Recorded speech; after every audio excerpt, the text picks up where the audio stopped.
नमस्कार। 11 तारिख दिन आमे बाहरी थिलु जाजपुर।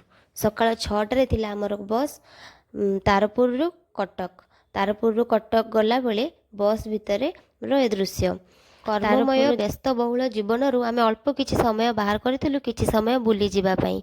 ए हेउची जाजपुर प्राकृतिक सौंदर्यमय दृश्य। जाजपुर मो पाई नुआ नुहे। जाजपुर रे मु 1 वर्ष बितेइछि। मो बाहागर परे मो ससुरंकर चाकरी आउ गोटे वर्ष थाए। सेई गोटे वर्ष मु कलिंगनगर थाना भितर क्वार्टर रे जाई ससुरंक पाखे रहुथिली। सासु ससुर मु और मो स्वामी आमे 4 जण कलिंगनगर थाना रे रहुथिलु। ससुर कलिंगनगर थाना सेतेबे इन्स्पेक्टर थांती।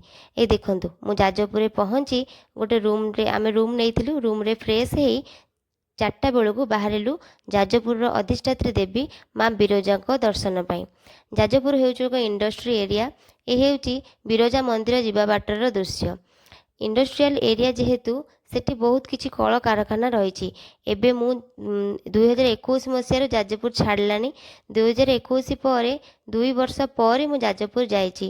सेठी आहुरी केते डेवलप हो जाइछि। बहुत कल कारखाना मान गढ़ी उठिछि।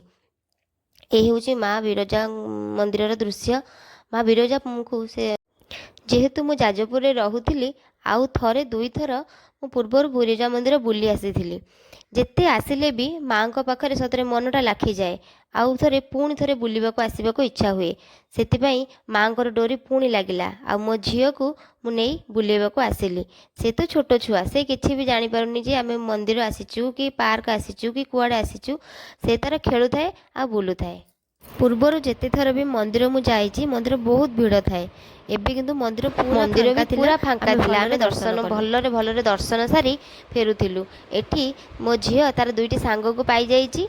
से चिन्हा अछि ना तार से सब किछि नाही। समस्तक सहित से निजर भाबी खेले। एठी से किछि समय गोटे पार्क रे बितेइला। आमे मध्ये किछि समय एकाठी बसी पार्क रे बितेइलु। कि तापरे गोटे शॉपिंग मॉल को जाई शॉपिंग कलु। एठी मो झियो देखुंतु खेलना धरी खेलुची।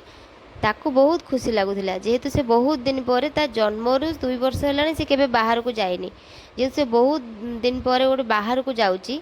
बाहर ए मॉल हो कि मंदिर हो पार्क हो सब छुआ मानू देखुची ता मन बहुत खुशी। देखुंतु से खेलना धरी केमते खेलुची। किछि हमर शॉपिंग सरला परे आमे जाइथिलु गोटे रेस्टोरेंट जाई आमे खाइबा खाई देइथिलु एवं रूम को फेरिथिलु। ता परदिन थिला 12 तारिख सोमवार आमे कुआडे जाइथिलु एवं आपण मानकु बहुत सुंदर सुंदर जगह मध्ये मो ब्लॉग रे देखैबी। से पर्यंत मो चैनल को सब्सक्राइब कर दियंतु। मो वीडियो को लाइक शेयर और कमेंट करंतु। रहिली जय जगन्नाथ।